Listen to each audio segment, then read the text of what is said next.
Good morning. Good morning. It's great to be here. It's great to have this opportunity to worship God again and to give Him glory and honor. It's great to have the opportunity to be worshiping in Campbell again. We've been gone for a little bit, and it's always great to come home. It's always great to get back to worshiping with your family, and it's such a wonderful opportunity we have this morning. I'm thankful for that.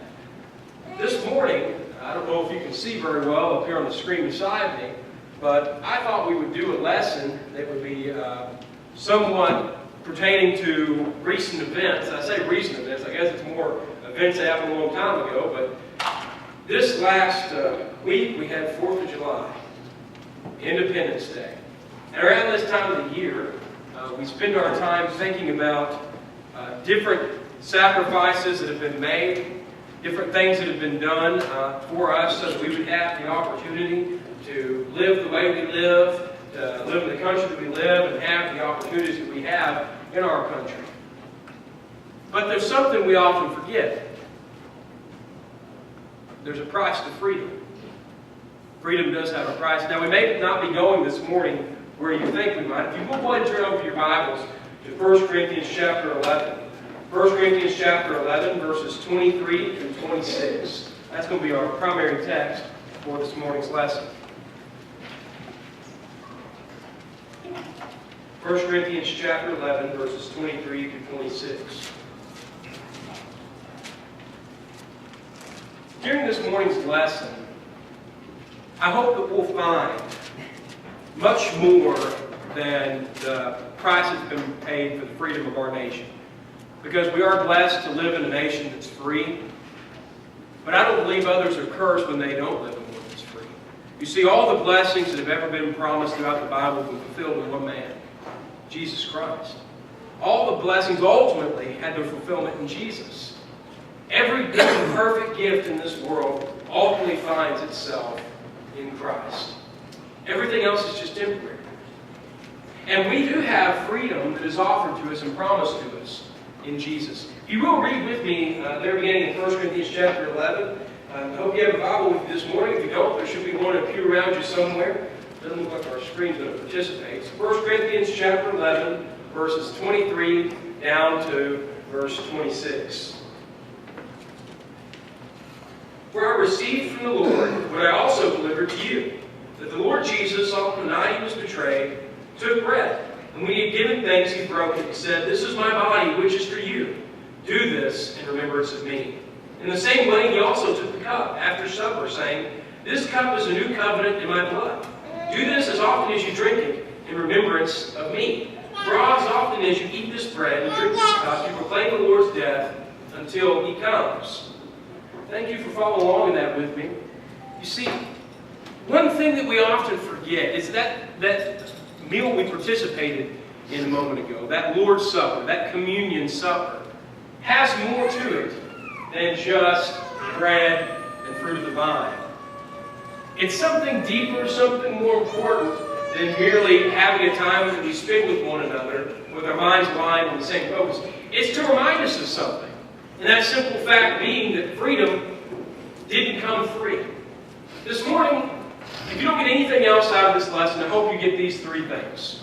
First, that our freedom was bought with blood. That our freedom was bought with blood. And second, we're going to look at the price that God paid. And then third and finally, we're going to ask a question and answer it. What is our price to pay? Or is there a price that we have to pay? But first, our freedom was bought with blood. In fact, that's the way it's always been. That's something that has always been present. Now, in order to set the framework here, you may be wondering, why are we talking about freedom in this way? Why in the world do we need to be freed from something? Look over in Romans chapter 7. In Romans chapter 7, Paul makes an argument based on what the law does to us when we have sin in our lives, on what kind of relationship we have with that law. And in Romans chapter 7 and verse 7, he begins to talk about the slavery that we're in. Bondage, captivity. How that we were held in bondage, captivity, and slavery by the very law that was intended to bring us life. Romans chapter 7, verse 7 beginning. What then shall we say? that the law is sin? By no means. Yet, if it had not been for the law, I would not have known sin. For I would not have known what it is to covet if the law had said, you shall not covet. But sin, seizing an opportunity through the commandment, produced in me all kinds of covetousness. For apart from the law, sin lies dead. I was once alive apart from the law. But when the commandment came, sin came alive and I died. The very commandment that promised life proved to be death to me. For sin, seizing an opportunity through the commandment, deceived me, and through it killed me. So the law is holy, and the commandment is good. The commandment is holy, and righteous, and good. Did that which is good then bring death to me? By no means. It was sin, producing death in me through what is good, in order that sin might be shown to be sin, and through the commandment might become sinful beyond measure. Now notice here, for we know that the law is spiritual, but I am of the flesh, sold under sin. Sold into slavery under sin. And it's throughout the rest of this chapter that Paul begins to describe the things that he wants to do, and how he doesn't find himself doing. The things that he doesn't want to do, that he wants to keep himself from doing, and he finds himself doing those bad things. Why? Because the law, which is good, which is righteous, which is holy, the law that is wonderful, that could lead us into a lifestyle that is pleasing to God, ends up being our snare because it depends on the fact that we be good. And we can't. Not when we live by the flesh. And last time I checked, everyone here walked in the flesh. When we have this mortal body holding us back, the same mortal body that held Paul back. The great man Paul struggled with sin. The great apostle struggled while living in the flesh. Look over in Galatians chapter 4. You could say that Galatians is a commentary on Romans. That's actually pretty accurate. In Galatians in chapter 4, the first 7 verses there, Paul discusses the same exact thing from another perspective. But he discusses how the law, how the commandment brings us, as you might say, into slavery. While you're turning over there, in fact, this whole letter to the churches in Galatia are to tell them not to go back to bondage, not to go back to slavery, much like the Hebrew letter. The Hebrew author also tells the people he's writing to, don't go back into what's bad. When you have something so great here and now, don't go back to the old law and the old priesthood when we have such a great high priest now. Don't go back to the old sacrifice that had to be offered every year that ultimately meant nothing when we have the good, perfect sacrifice offered once for all. In Galatians chapter 4, verse 1, notice how Paul here describes us. I mean that the heir, as long as he is a child, is no different from a slave, though he is the owner of everything. But he is under guardians and managers until the date set by his father. In the same way, we also, when we were children, were enslaved to the elementary principles of the world. But when the fullness of time had come, God sent forth His Son, born of woman, born under the law, to redeem those who were under the law, so that we might receive adoption as sons. Because you are sons, God has sent the Spirit of His Son into your hearts, crying out, Abba, Father. So you are no longer a slave, but a son. And if a son, then an heir of God. You see, we were enslaved. You didn't know it. We were in chains and bondage and had no idea. That's the greatest trick that Satan has to offer. Making you think you're free while you're standing in chains. Making you think that you're doing whatever you want to do and having all the fun you want to have. And wow, he's holding key. But there is a way of escape. You see, blood brings freedom. Look over in Hebrews chapter 9 and verse 22. Hebrews chapter 9 and verse 22. The Hebrew writer brings out a very important point. It's very simple, very blunt, very to the point. In fact, I can just read real quick and it's self-explanatory. Indeed, under the law, almost everything is purified with blood. And without the shedding of blood, there is no forgiveness of sins. Let me say it one more time, very clear, very plainly. Without the shedding of blood, there is no forgiveness of sins. Someone's blood had to be shed. All the way back in the Garden of Eden, God said, if you eat of that tree, you will surely die. Adam and Eve understood that the best they could. They tried to understand what that would mean. They would suffer a death. In fact, when Eve is quoting back to the serpent what God said, she doesn't quote it exactly. She words it a little bit differently. But when Satan talks to Eve, he says the exact same thing God said, plus one word, not. You will not surely die. He understood the implications.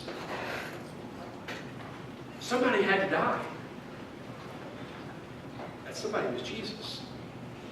All the way from back to the Garden of Eden up till now, men have broke the law. Every single one of us.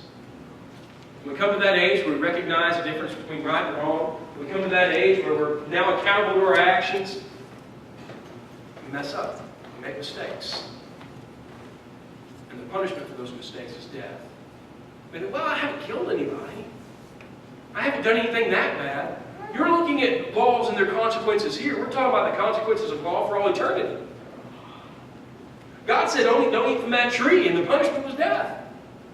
Anytime you break God's law and break fellowship with Him, you can't be a part of Him. The only reason we're still living and breathing in this world is because He has mercy. Because He's not giving us what we deserve. That's the only reason we're still breathing right now. Eve understood that. She said, if I eat that tree, God will strike me dead. The word literally means a sudden, violent death. She understood. Uzzah understood, didn't he? He reached out his hand and touched that altar, and he was made to understand very clearly he was struck dead. He did something he wasn't supposed to do. God made an example of it. Sudden, violent death. That's what every individual has to look forward to in judgment. Sin and chains. We think we're getting what we want. We think we're happy. All the while, Satan was smiling, whistling, and holding the key, knowing in the end the punishment's death. But blood brings freedom.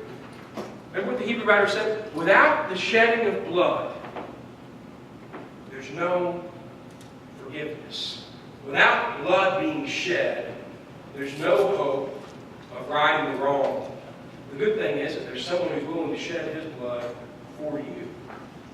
I've given the illustration before. It's an old Russian proverb about a king who had issued a decree that if anyone did this, they would have both their eyes put out. And lo and behold, the son of the king did that which he was not supposed to do. The king had a decision to make. He could either enforce the law and his son wander the world blind for the rest of his life. Or he could break the law. And in doing that, lose the respect of his people and be an unfit ruler. He decided on a third option. He took his son and took out one of his eyes and then took out one of his own. Fulfilling the law, fulfilling the punishment, satisfying the wrath that was to come, but sparing his son, having to wander around blind. He says what Jesus has offered. He's fulfilling the righteous requirement of the law and came to live a perfect life so that he would be the only one and be able to satisfy that righteous requirement. He died for us. What's interesting to me is that this isn't new.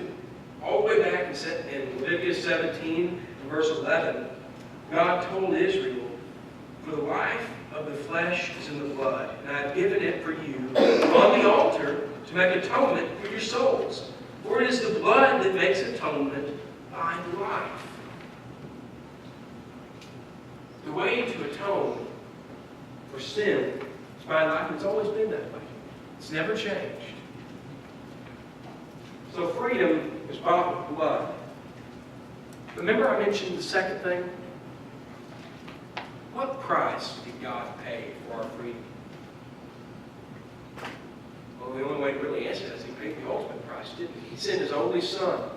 John 3:16, a verse I'm sure we're all very familiar with. For God so loved the world, He gave His only begotten Son. Now that's not really the best translation. Literally it means special, unique Son. And that's the best way we know how to describe that, as only begotten. He's the special, unique Son. In reality, when we're adopted, we're all His children. But this Son was special. It was unique. It was the only one like Him. Why did He do that? so that everyone who believes in him could be saved. Genesis chapter 22, a similar scene takes place. God asks Abraham to go up on the mountain to sacrifice his only son, his special, unique son. In reality, Abraham had another son, but it wasn't the son according to promise. It wasn't the unique, special son. God said, sacrifice that. We talked a little bit about this in Bible class this morning. We learned from the Hebrew writer that Abraham assumed that whenever he got up on that mountain, when he sacrificed his son, God would bring him back to life. He knew that God kept his promises. And God had promised that through this son, your nation is going to continue. And I'm going to make a great nation of it. You're going to have children as many as the sea on the seashore, or as many as sand on the seashore. You're going to have more than the stars of the sky will be your children. And all the nations of the world will be blessed for your children. Look over there in Genesis 22, verse 11. Notice what happens. You see, after he gets there, he tells the servants wait behind. Me and the boy, me and his son, him and his son, would go up on the mountain to worship. And they do just that. They go up on the mountain. The son's looking around and asking, where's the sacrifice? Abraham replies, the Lord will provide. The Lord will provide. God's Isaac got to begin worrying. Isaac's hands and legs are tied. He's placed on the altar. It's interesting, you still don't hear anything out of Isaac here. Did he say something? I have to wonder if he said, Dad, what's going on here? When you said the Lord would provide, when's he going to provide here? I would have been worried, I imagine. But we don't hear anything out of Isaac. We don't hear anything else out of Abraham. Abraham raises the knife to slay his son, expecting God to bring him back from the dead, sacrificing his only son to God. Not understanding why, just being obedient. And he stopped. There's a ram caught in the thicket that he offers in his place. And notice what God says to him in Genesis 22 and verse 11. Because of that sacrifice, here's what he says. The angel of the Lord called to him from heaven and said, Abraham, Abraham. And he said, here I am. He said, do not lay your hand on the boy or do anything to him. For now I know that you fear God, seeing that you have not withheld your son, your only son, from me. And Abraham lifted up his eyes and looked, and behold, behind him was a ram caught in the thicket by his horns. And Abraham went and took the ram and offered it up as a burnt offering instead of his son. So Abraham called the name of that place, the Lord will provide. It is said to this day, on the mountain of the Lord it shall be provided. And the angel of the Lord called to Abraham a second time from heaven and said, by myself I have sworn, declares the Lord, because you have done this, and have not withheld your son, your only son, I will surely bless you. I will surely multiply your offspring as the stars of the heaven, as the sand that's on the seashore. And your offspring shall possess the gate of his enemies. And your offspring shall all the nations of the earth be blessed, because you have obeyed my voice. What's interesting is Paul in Galatians later shows that that offspring he's talking about is not Isaac. It's way on down the line, Jesus. Jesus comes from the lineage of Abraham. Paul points out in the letter to the church of Galatia that it's through that offspring, namely Jesus, that all the nations of the world be blessed. I wonder what Abraham was thinking. God, my only son? You know, God's never asked anything out of us that he wasn't willing to do himself. Isn't this an interesting type of Christ here? Abraham, a loving father, is asked to give up his only son, his innocent only son. He doesn't. And because Abraham was willing to do that, God's going to bless all the nations of the world with Jesus. What if Abraham had said no? And what if God had said no? What if God had not paid that price? What if he not sent his only son to die? You see, Jesus was special. He was God's only son with no sin to hide. It's a beautiful song. I love those lyrics. His only son, no sin to hide. You have sinned on your side. Walk upon to become the Lamb of God. See, that's what Jesus was. He was a lamb without spot, without blemish. 1 Peter chapter 1 and verse 19 describes him just as that. Jesus was special. He was unique. In that in living, he wasn't like everyone else. Verse 19 in 1 Peter chapter 1 says, but with the precious blood of Christ, like that of a lamb without blemish or spot. Wow. It's with those things that we're ransomed. What Peter's saying here. Precious blood of Christ, without blemish, without spot. Hebrews chapter 4, verse 15. We also talked about this more in our Bible class. He was tempted in all ways like we are, yet without sin. He's able to sympathize. He is the perfect sacrifice, offered once for all. No sin. That's the price that God paid. What about our price to pay? Do we have a price to pay? We all owed debt we could not pay. Something we could never pay. Something that we could never ourselves atone for. You said, well, what if I gave my life and you couldn't give it up for all eternity? Giving up your spiritual life, because there was two separations that occurred in the Garden of Eden. One was a physical, the other was a spiritual separation. Isaiah says that our sin separates us from God, creates a barrier. It can't be around us.